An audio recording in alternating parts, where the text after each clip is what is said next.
কোনো প্রকার শিট তৈরির ঝামেলা ছাড়া আজকে তৈরি করে দেখাবো চিকেন উইথ ভেজিটেবল রোল।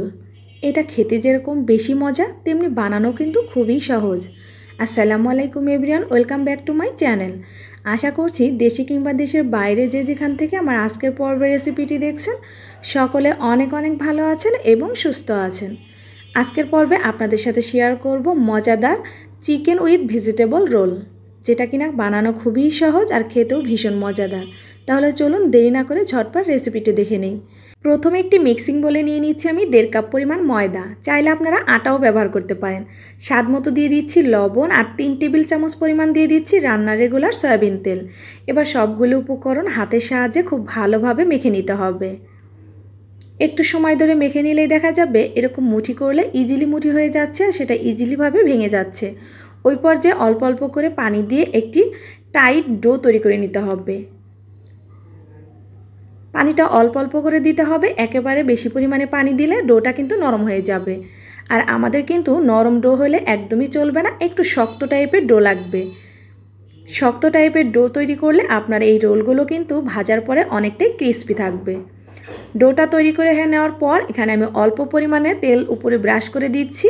এতে করে এই ডোয়ের উপরটা ড্রাই হয়ে যাবে না, একটু সফট থাকবে। ঢেকে 10 মিনিটের জন্য রেস্ট রেখে দিচ্ছি।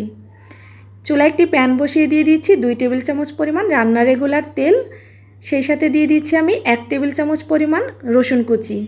রসুনটাকে একদম গোল্ডেন কালার করে ভেজে নিব। রসুনটা ভেজে নেওয়া হয়ে গেলে এখানে দিয়ে দিচ্ছি আমি 1/2 কাপ পরিমাণ চিকেনটাকে একদম ছোট ছোট করে কেটে নিয়েছি। নেড়েচেড়ে 1 মিনিটের মতো ভেজে নিচ্ছি। চুলার আঁচটাকে এই পর্যায়ে লো টু মিডিয়ামের মাঝামাঝি রেখেছি।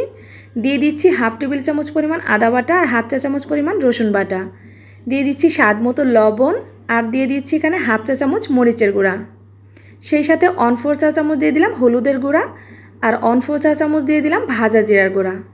নেড়েচেড়ে মশলাগুলো খুব ভালোভাবে মিশিয়ে নিচ্ছি। খুব ভালোভাবে মশলাগুলো মিশিয়ে নেওয়া হয়ে গেলে এখানে আমি দিয়ে দিচ্ছি 1 কাপ পরিমাণ আলু কুচি। আলুটাকে খুব ভালোভাবে চিকন করে কেটে নিয়েছি। আপনারা আপনাদের পছন্দ মতো এখানে ভেজিটেবল অ্যাড করতে পারেন। 1/2 কাপ দিয়ে দিলাম পেঁয়াজ কুচি। আজকে শুধু আমি আলুটা দিয়েই করছি, আলু আর চিকেন দিয়েই বানাচ্ছি। তবে আপনারা চাইলে এখানে গাজর কুচি, ক্যাপসিকাম কুচি, চিকেনের সাথে সব ধরনের সবজি কিন্তু আপনারা ব্যবহার করতে পারবেন। এবার নেড়েচেড়ে খুব ভালোভাবে মিশিয়ে নিয়েছি আর ঢাকনা দিয়ে ঢেকে রান্না করে নিচ্ছি যতক্ষণ না আলু আর চিকেনটা সিদ্ধ হয়ে যাচ্ছে। কিছুক্ষণ রান্না করে নেবার পর আলু আর চিকেনটা খুব ভালোভাবে সিদ্ধ হয়ে গেছে আর একটু ভাজা ভাজা হয়ে গেছে। ওই পর্যায়ে দিয়ে দিচ্ছি আমি এখানে 1 চা চামচ পরিমাণ কাঁচামরিচ কুচি। সেই সাথে দিয়ে দিচ্ছি ধনিয়া পাতা কুচি 2 চা চামচ পরিমাণ। নেড়েচেড়ে একটু ভালোভাবে মিশিয়ে নিচ্ছি। এ পর্যায়ে হচ্ছে আমাদের আলু আর চিকেনের পুরোটা রেডি হয়ে গেছে। এখন হচ্ছে চুলা থেকে নামিয়ে এই পুরটাকে পুরোপুরি ঠান্ডা করে নিতে হবে। 10 মিনিট রেস্টে রাখার পর ময়দার ডোটা কিন্তু অনেকটাই সফট হয়ে গিয়েছে। এবার আরও 1 মিনিটের মতো আমি খুব ভালোভাবে মথে নিচ্ছি। মথে নেওয়া হয়ে গেলে এবার আমি এখান থেকে লেচি কেটে নেব। তার জন্য আমি লম্বা করে নিচ্ছি, অর্থাৎ রোলের মতো করে নিচ্ছি। এতে করে আমি খুব সহজেই লেচি কেটে নিতে পারবো। আর লেচিগুলো কিন্তু খুবই ছোট করে কেটে নিতে হবে, কারণ আমি ছোট ছোট রুটি বানাবো। এবার লেচিগুলোকে আমি সুন্দর করে গোল করে নিচ্ছি। এতে করে আমার রুটিটাও কিন্তু খুবই গোল গোল হবে। তো সবগুলো লেচি আমি এরকমভাবে গোল গোল করে নিব।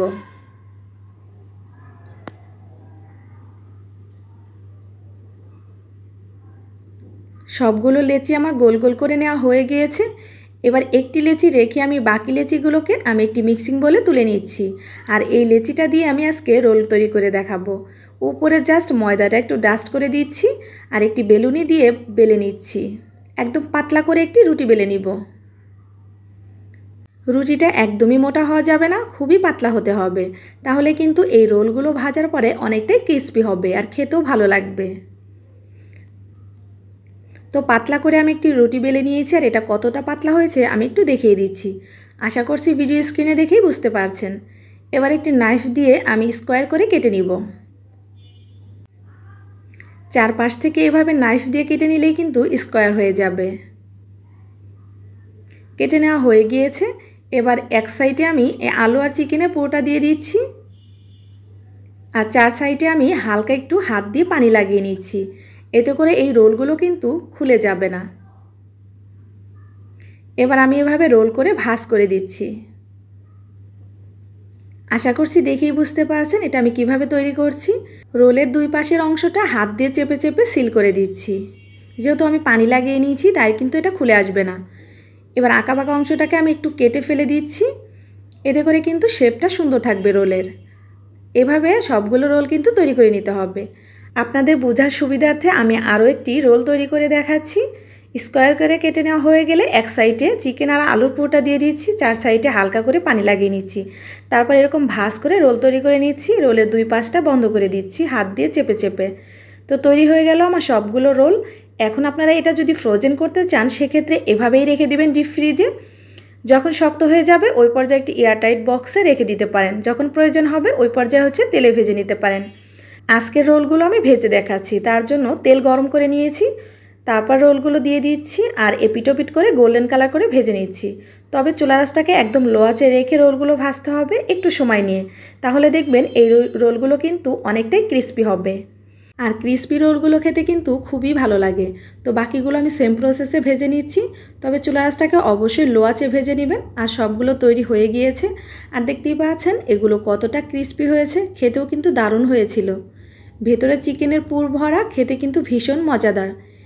বিকেলবেলা চায়ের সাথে এই রোলগুলো টমেটো সসের সাথে পরিবেশন করবেন, দেখবেন এটা খেতে কী যে মজা, আপনি না বানিয়ে খেলে একদমই বুঝতে পারবেন না। আর বানানো কত সহজ তাই না? একবার হলে বাসা ট্রাই করবেন। আমার রেসিপিগুলো যদি আপনাদের একটুও ভালো লাগে প্লিজ আমার চ্যানেলটি সাবস্ক্রাইব করবেন, পাশে থাকা বেল আইকন ক্লিক করে রাখবেন। এতে করে আমি যখন নতুন নতুন ভিডিও আপলোড করব তার নোটিফিকেশন আপনারা প্রথমেই পেয়ে যাবেন। আর ভিডিওগুলো যদি ভালো লাগে অবশ্যই লাইক শেয়ার কমেন্টস করতে ভুলবেন না। এরকম সহজ আর মজাদার রেসিপি পেতে চাইলে আমার সঙ্গেই থাকবেন। সবাই ভালো থাকবেন, সুস্থ থাকবেন। সবাইকে অনেক অনেক ধন্যবাদ। আল্লাহ হাফেজ।